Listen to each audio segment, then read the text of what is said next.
Mon ex-femme nous a abandonnés il y a 6 ans. Maintenant, elle est apparue à ma porte, en pleurant et en suppliant de revenir dans la vie de notre fille.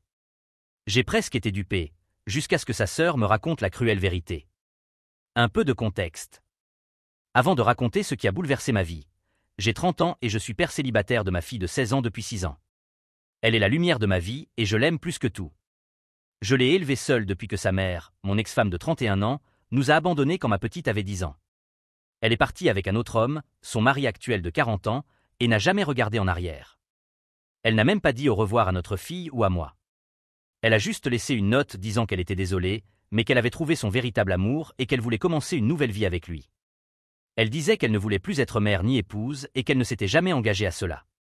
Pour le contexte. Ma fille est le résultat d'une grossesse non planifiée. Ma femme et moi étions dans une relation occasionnelle, mais nous avons décidé de nous marier pour le bien de notre fille. Cependant, je n'ai jamais regretté la naissance de ma fille et je ne changerai cela pour rien au monde. J'ai essayé d'être le meilleur mari possible, mais je suppose que cela n'a tout simplement pas fonctionné pour elle.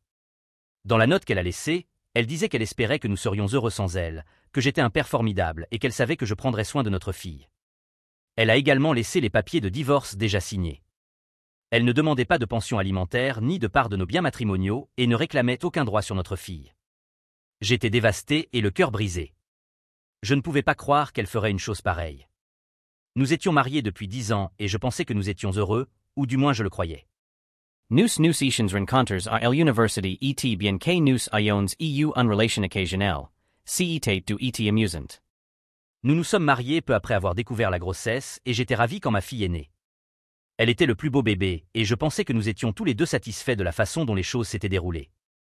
Nous avions une bonne vie, une belle maison, de bons emplois et une famille aimante. Nous avions tout ce qui importe que pour être désiré, au lieu du moins le penser. Bien sûr, nous avions des problèmes comme tous les couples, mais j'ai fait de mon mieux pour ma famille. Après le départ de ma femme, j'ai essayé de la contacter pendant des mois, mais elle avait changé de numéro et m'avait bloqué sur les réseaux sociaux. J'ai essayé de la retrouver, mais elle avait déménagé dans un autre état avec son nouvel amant. J'ai essayé d'obtenir des réponses par le biais de mes beaux-parents, mais apparemment, elle avait également coupé toute communication avec eux. Ce n'était donc pas seulement moi et notre fille. J'ai essayé d'obtenir une certaine clôture, mais elle m'a laissé avec rien d'autre que de la douleur et de la confusion. L'homme avec qui elle est partie était quelqu'un qu'elle avait rencontré à la salle de sport. J'ai découvert qu'il était essayé de contacter quelqu'un de sa famille, mais il vivait seul et ses voisins ne savaient pas grand-chose de lui. D'une manière ou d'une autre, j'ai découvert où il travaillait, mais on m'a dit qu'il avait démissionné quelques semaines plus tôt, juste au moment où les deux s'étaient enfuis ensemble. Finalement, j'ai décidé d'abandonner mes recherches. Ce n'est pas que je voulais qu'elle revienne dans ma vie. J'étais en colère et blessé, mais je devais aller de l'avant pour le bien de notre fille.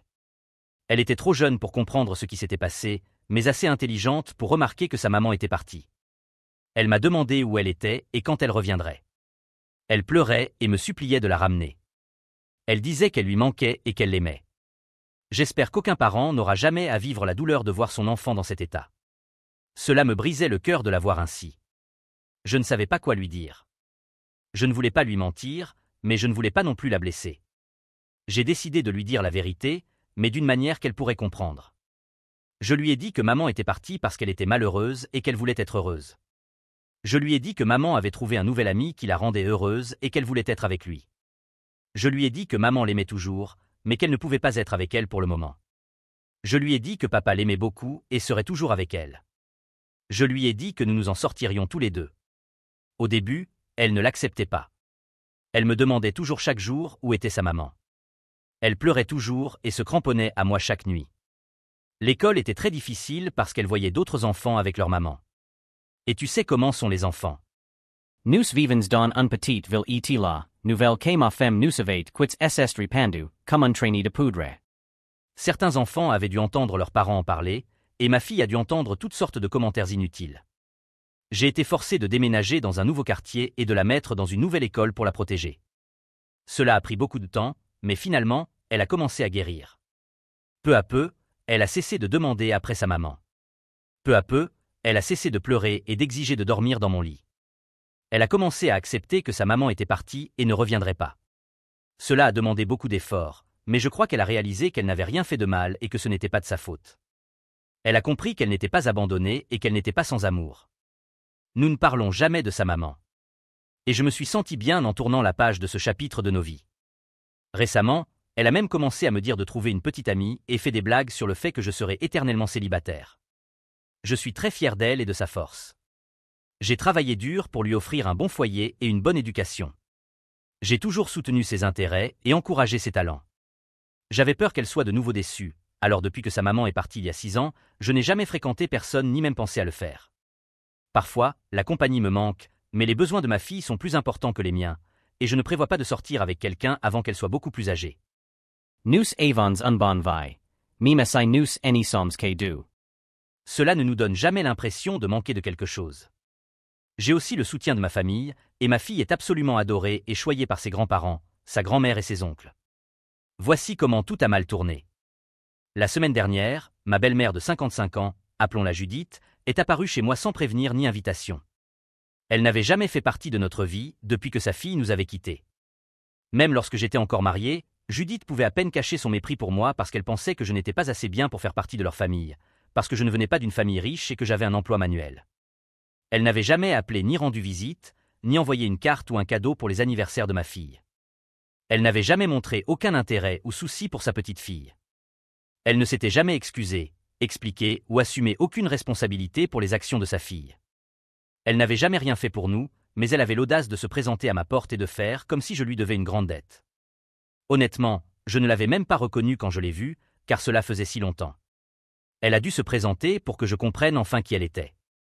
J'étais extrêmement confus et lui ai demandé ce qu'elle faisait chez moi. Elle m'a regardé comme si j'avais dit quelque chose de ridicule et m'a dit que naturellement, elle était là pour rencontrer sa petite fille et la sauver de la hutte des charges où je l'avais élevée. Avant que je puisse dire quoi que ce soit, elle m'a dit qu'elle avait découvert que ma fille était dans une école publique et que c'était inacceptable pour un enfant de sa famille d'avoir des standards si bas pour son éducation. Elle a dit que sa fille, c'est-à-dire mon ex-femme, était retournée dans la maison familiale avec son nouveau mari et que pour compléter leur famille et faire ce qui était le mieux pour tout le monde, elle avait besoin que sa petite fille revienne avec eux. J'étais choqué et en colère. Pendant un moment, j'ai vraiment pensé qu'elle plaisantait. Que voulait-elle dire par idée charge y est tout ce charabia sur une vraie famille, alors que la seule famille que ma fille connaissait était moi et ma famille? Est-ce que cette femme pensait vraiment qu'elle, sa fille irresponsable et un type quelconque élèverait mieux ma fille que moi? Je ne pouvais pas croire qu'elle puisse dire une chose pareille. Je veux dire, je sais que je n'élève pas ma fille dans le luxe avec un salaire de comptable, mais elle ne manque de rien. Elle va dans une bonne école et je suis très attentif à son éducation. Bien sûr, j'aimerais l'envoyer dans les meilleures écoles du pays, mais elle est intelligente et je sais qu'elle réussira tant qu'elle aura mon soutien et celui d'enseignants qualifiés. J'ai dit à ma belle-mère qu'elle n'avait aucun droit de la voir et qu'elle n'avait aucun droit de la prendre. Je lui ai dit qu'elle n'était pas sa famille et qu'elle ne lui appartenait pas. Je lui ai dit que la seule grand-mère que ma fille avait été ma mère et personne d'autre. J'ai menacé d'appeler la police pour intrusion quand elle a finalement révélé ses vraies couleurs. Elle a dit que si je refusais de coopérer, elle avait assez d'argent pour engager les meilleurs avocats du pays et me traînerait en justice si je n'étais pas d'accord avec ce qu'elle disait. J'ai ri et demandé sur quelle base. Et elle a dit qu'elle inventerait un faux cas d'abus contre moi et dirait que j'avais forcé mon ex-femme à abandonner notre fille et à fuir pour sauver sa propre vie. Je ne pouvais pas croire ce que j'entendais. Ces accusations étaient bien sûr totalement fausses, mais à ce moment-là, je pouvais voir toute ma vie détruite. Elle a menacé de payer de faux témoins et de rassembler des preuves que j'avais maltraité mon ex-femme. Je savais qu'elle en était capable. La famille de mon ex-femme travaille dans les forces de l'ordre depuis des générations. Mon défunt beau-père et le grand-père de mon ex étaient policiers. Je savais qu'ils avaient des connexions et pourraient potentiellement ruiner ma vie. Je ne savais pas quoi faire. Je l'ai supplié de ne pas faire ça. Je lui ai dit que sa petite fille était heureuse et en bonne santé avec moi. Je lui ai dit que nous pouvions parler à ma fille et lui demander si elle voulait connaître sa grand-mère, et si c'était le cas, je n'aurais aucun problème à ce qu'elle se voie. Mais Judith n'écoutait rien de ce que je disais. Elle m'a dit que j'avais une semaine pour lui répondre ou j'entendrais parler de son avocat.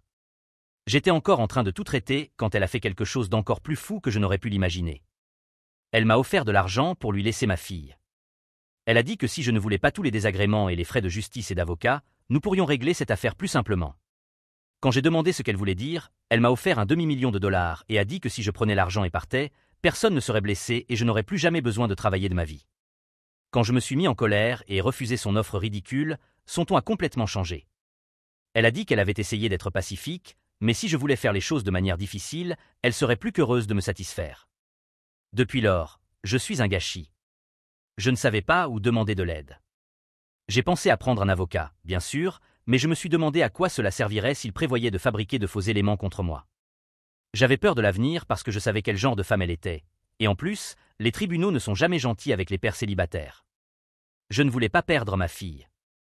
Elle est tout ce que j'ai, mais je ne suis pas assez riche pour engager les meilleurs avocats pour mon cas, donc les choses ne semblent pas bien se présenter. Je ne suis pas sûr de ce que je dois faire. Ma fille ne savait bien sûr rien de tout cela, et je ne pouvais pas décider si je devais même lui en parler.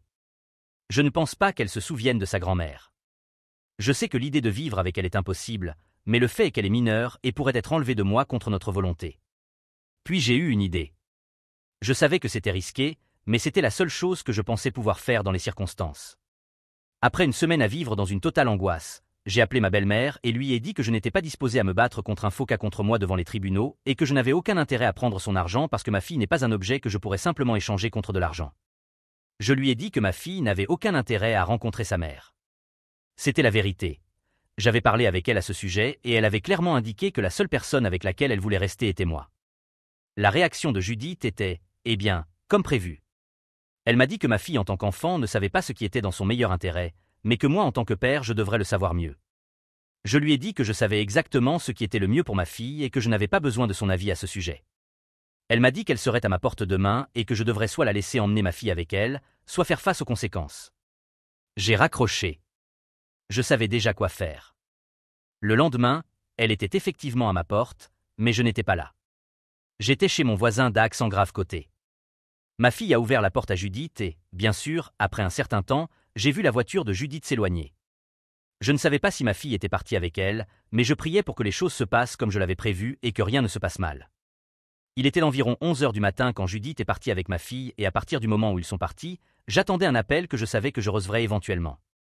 C'était une heure extrêmement stressante, mais bien sûr, peu après midi, j'ai reçu un appel d'une femme qui disait être de la protection de l'enfance, CPS. Elle m'a demandé si je savais où était ma fille. J'ai dit que je n'étais pas à la maison et que, autant que je sache, ma fille devait être à la maison. La femme m'a dit qu'elle avait reçu un appel de ma fille disant qu'elle était retenue contre son gré chez sa grand-mère et voulait vérifier si j'en étais informé. J'ai dit que j'avais eu quelques désaccords avec ma belle-mère, mais que je n'avais jamais consenti à ce que ma fille parte avec elle. On m'a demandé de venir à la préfecture de police où ils avaient ma fille. Je suis allé là-bas et c'était un bordel total. Ma fille était là et a couru vers moi. C'est trop compliqué pour entrer dans les détails, mais bon, après avoir parlé avec toutes les personnes impliquées, ma fille, moi, ma belle-mère, mon ex-femme et son mari, il était clair qu'il n'y avait pas eu de cas de maltraitance d'enfants et que c'était une affaire de famille. On nous a donné un avertissement que si nous causions à ma fille un stress mental ou physique supplémentaire, des mesures seraient prises contre nous et qu'il pourrait y avoir des contrôles de bien-être à mon domicile. J'ai essayé d'être aussi coopératif que possible et j'ai assuré que je ne voulais rien d'autre que la sécurité et le bien-être de ma fille. Ma fille a été interrogée par des agents du CPS et bien que je ne sache pas exactement de quoi ils ont parlé, ma fille m'a dit qu'elle avait dit qu'elle était heureuse de vivre avec moi et que sa grand-mère et sa mère étaient des étrangères pour elle et qu'elle ne voulait pas vivre avec elle. On lui a permis de rentrer chez moi et j'étais bien sûr extrêmement soulagé. J'ai rencontré mon ex-femme et son nouveau mari à la préfecture, bien que nous n'ayons pas vraiment parlé. Je n'ai parlé qu'à ma belle-mère et ce n'était pas une conversation amicale. Elle m'a dit qu'elle savait que j'avais dû organiser tout cela et faire en sorte que ma fille appelle la police et qu'elle ne laisserait pas passer cela. Elle a dit que j'avais tout mis en danger et poussé les choses trop loin et qu'il y aurait des conséquences pour mes actions. Je lui ai dit que je n'avais aucune idée de ce dont elle parlait, qu'elle n'aurait pas dû emmener ma fille sans ma permission et que je n'avais joué aucun rôle dans ce qui s'était passé. Après cela, je suis parti avec ma fille et bien que j'étais reconnaissant de l'avoir avec moi, j'avais aussi peur de ce que ces gens pourraient faire à l'avenir pour reprendre ma fille. Après cela, je ne pense pas qu'ils essaieront de fabriquer un faux cas contre moi parce qu'il serait assez clair qu'ils essaient seulement de prendre le contrôle de ma fille, mais on ne sait jamais vraiment.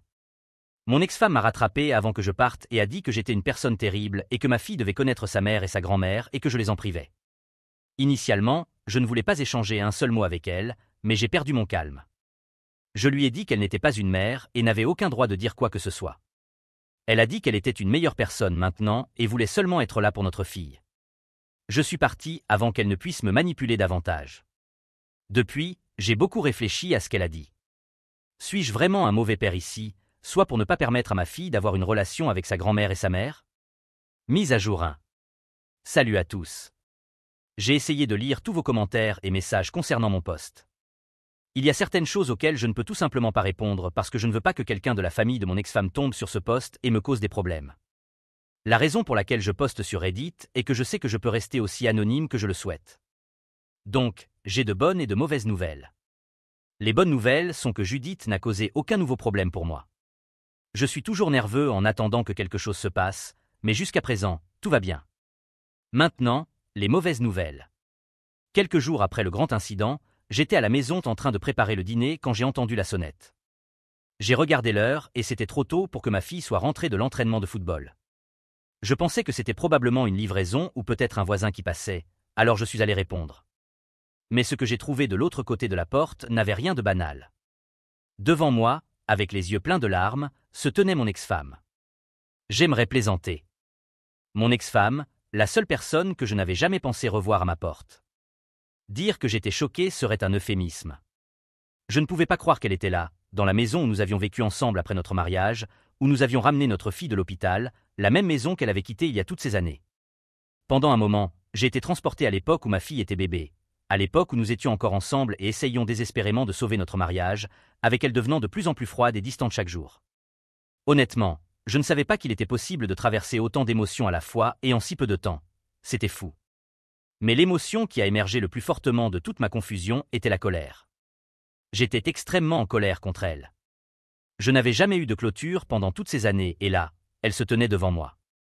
J'ai pensé à quel point les choses seraient désordonnées si ma fille était à la maison et avait ouvert la porte à ma place, et cela m'a rendu encore plus en colère. Je lui ai demandé ce qu'elle faisait là et si c'était une autre tentative de prendre ma fille, elle devrait partir avant que j'appelle la police. Je n'avais à peine fini ma phrase qu'elle a commencé à pleurer. Je parle d'un flot apparemment sans fin de larmes, de nez qui coule, de sanglots et tout ça. Avant que je puisse retrouver mes esprits et dire quoi que ce soit, elle a lancé une tirade émotionnelle, me suppliant de l'écouter au moins une fois. J'étais extrêmement mal à l'aise. Je ne voulais pas d'elle dans ma maison, mais je n'aimais pas non plus l'idée d'une femme en pleurs à ma porte pour que tout le quartier la voie. J'ai pensé que je pourrais le regretter, mais je l'ai invitée à entrer. Nous nous sommes assis dans le salon et elle a commencé à vider son cœur sur les raisons de sa présence. Son apparition soudaine n'était pas seulement une coïncidence. À la surprise de personne, elle pleurait, me racontant tous les moments qu'elle avait manqués avec notre fille, les nuits blanches à regretter ses choix, tout le tintouin. Je restais assis là, extrêmement confus.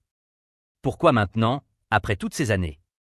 Elle a dit qu'elle avait traversé une période difficile dans sa vie, ce qui l'avait amenée à repenser à son passé et à réaliser ses erreurs. Elle m'a dit qu'elle et son mari étaient endettés et avaient tout perdu, leurs emplois, leur maison, leur voiture, et qu'ils n'avaient nulle part où aller ni rien à manger. C'est pourquoi elle était allée voir Judith pour obtenir de l'aide. Elle a dit qu'ils avaient touché le fond et réalisé leurs erreurs et qu'ils voulaient changer de vie et commencer par se racheter auprès de notre fille. Elle s'est excusée plusieurs fois auprès de moi et a dit qu'elle comprenait que ce qu'elle avait fait était horrible et que je n'avais pas à lui pardonner, mais qu'elle aimerait avoir la chance d'être dans la vie de notre fille.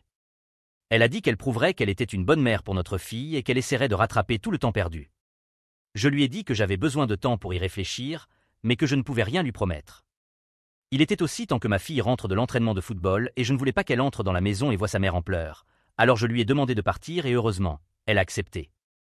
J'ai passé toute la nuit à réfléchir à ce que je devais faire. Bien sûr, je n'ai rien dit de tout cela à ma fille, mais je ne peux m'empêcher de me demander si c'est le moment de pardonner. Je veux juste faire ce qu'il y a de mieux pour ma fille et je ne veux pas que mes propres sentiments négatifs et ma douleur envers ma femme s'interposent. Peut-être qu'une situation de coparentalité ne serait pas la pire chose au monde. Mon opinion à ce sujet change constamment et j'apprécierais tout conseil à ce sujet. Mise à jour 2. Certaines personnes ne changent jamais, je suppose. Désolé pour la mise à jour tardive, les gars, mais j'ai été très occupé. Si vous avez lu ma dernière mise à jour, vous savez que je réfléchissais à laisser mon ex-femme faire à nouveau partie de la vie de ma fille. J'ai fait beaucoup d'introspection et lu les commentaires de beaucoup d'entre vous disant que je devrais peut-être lui donner une autre chance. Alors, j'ai pensé que je pourrais essayer. Je l'ai appelée après quelques jours et lui ai dit que je dirais à ma fille qu'elle regrettait ses actions et voulait une autre chance et que je ne considérerais la coparentalité que si elle était d'accord. Évidemment, elle était ravie et m'a remercié et a dit qu'elle espérait que sa fille lui donnerait une autre chance. À ce moment-là, je n'étais toujours pas entièrement satisfait de la situation et je faisais cela uniquement pour rendre ma fille heureuse. Je pensais au moment parfait pour lui dire tout cela, mais disons que je suis content d'avoir attendu. Il s'avère que l'apparition soudaine de mon ex-femme n'était pas seulement un moment de catharsis et de remords intérieur, comme elle avait tenté de le dépeindre. Elle est venue me voir en désespoir de cause parce que sa propre mère tenait son fonds en fiducie comme une sorte de monnaie d'échange au-dessus de sa tête. Si mon ex-femme ne réussissait pas à me convaincre et à faire partie de la vie de notre fille, sa mère prévoyait de la couper complètement du fond, laissant tout à sa sœur et à son neveu à la place. Un peu plus de contexte sur Judith. Elle n'a vraiment pas été très populaire auprès de ses enfants. Elle vient d'une famille riche et après le décès de mon beau-père quand ma femme était adolescente, Judith a également reçu tout son argent. Elle a toujours été extrêmement contrôlante avec ses 2 filles. Mon ex-femme a une sœur aînée qui a littéralement déménagé à l'autre bout du pays dès qu'elle a eu 18 ans pour échapper à sa mère autoritaire. Judith était la même en tant que grand-mère. La sœur de mon ex-femme, Émilie, 38 ans, s'est mariée et a eu un fils quelques années avant la naissance de ma fille. Judith était absolument folle avec eux. Elle se présentait chez eux sans prévenir, remettait en question la parentalité d'Émilie et faisait tout pour rendre leur famille malheureuse. Émilie supportait tout parce que Judith avait un fonds en fiducie pour la fille d'Émilie, mais elle a clairement indiqué qu'elle devait être dans sa vie si elle voulait cet argent. Elle a fait la même chose quand ma fille est née, mais je me souciais pas autant du fonds en fiducie qu'Émilie et mon ex non plus. Alors quand mon ex m'a abandonné, moi et ma fille, je n'avais aucun désir de continuer une relation avec Judith. Sa menace de retirer le fonds en fiducie ne signifiait pas grand-chose pour moi. Je me suis dit que cet argent n'avait jamais vraiment existé et que je préférais de loin que ma fille ait une famille aimante plutôt qu'une grand-mère toxique et contrôlante juste pour l'argent. Quand mon ex-femme et son nouveau type ont tout perdu à cause de leurs dettes, ils n'avaient pas d'autre choix que de se tourner vers Judith pour obtenir de l'aide. Elle a accepté, mais à une condition. Elle voulait sa seule petite fille et voulait que mon ex revienne avec moi ou me convainque de leur laisser notre fille pour qu'elle soit élevée par mon ex et son mari. Maintenant, mon ex-femme est beaucoup de choses, mais elle n'est pas stupide. Elle savait qu'elle n'aurait jamais une chance de revenir avec moi, alors quand la tactique d'intimidation de Judith a échoué, elle a fait la seule chose qu'elle pensait pouvoir faire. Elle a essayé de me faire ressentir de la pitié pour elle en prétendant avoir tous ses remords pour la façon dont elle avait agi dans le passé. Je dois l'admettre, elle était assez convaincante, mais elle a commis une erreur. Elle est devenue trop arrogante quand je lui ai dit que je considérerais la coparentalité et elle s'est vantée auprès de sa sœur de la façon dont elle avait réussi à me tromper après toutes ces années. Émilie a vu cela comme une menace. Mon ex-femme et ma fille dans la vie de Judith signifient évidemment qu'Émilie et ses enfants ne seraient pas les seules personnes en ligne pour l'argent de la famille. Aussi, si mon ex revenait en bons termes avec sa mère, tous les futurs enfants qu'elle aurait seraient également en ligne. Alors Émilie a fait ce qu'elle pensait être le meilleur moyen de protéger l'argent de sa famille. Elle m'a contacté et m'a tout raconté. Je me sens extrêmement stupide d'être tombé dans ce piège. Je suis dégoûté à l'idée qu'elle ait utilisé notre fille comme un moyen d'obtenir de l'argent. Heureusement, j'ai découvert cela avant de dire quoi que ce soit à ma fille et qu'elle ne se fasse des illusions. J'ai appris ma leçon maintenant et à l'avenir, personne de cette famille ne sera autorisé à s'approcher de moi ou de ma fille. Mise à jour 3. Certains d'entre vous ont demandé ce que j'avais dit ou fait à mon ex après avoir découvert la vérité. Eh bien, cela pourrait être décevant, mais je n'ai rien fait. J'en ai fini avec ce drame et je veux juste retourner à ma vie normale avant que Judith ne fasse son apparition. J'ai dit à mon ex que j'avais changé d'avis sur la coparentalité et que ma fille n'était pas intéressée à la connaître non plus. Je l'ai averti de bien se comporter et de garder Judith en ligne aussi parce que si elles essaient encore des bêtises, je n'ai plus peur de prendre la voie légale. J'espère que personne d'entre eux ne me dérangera jamais plus.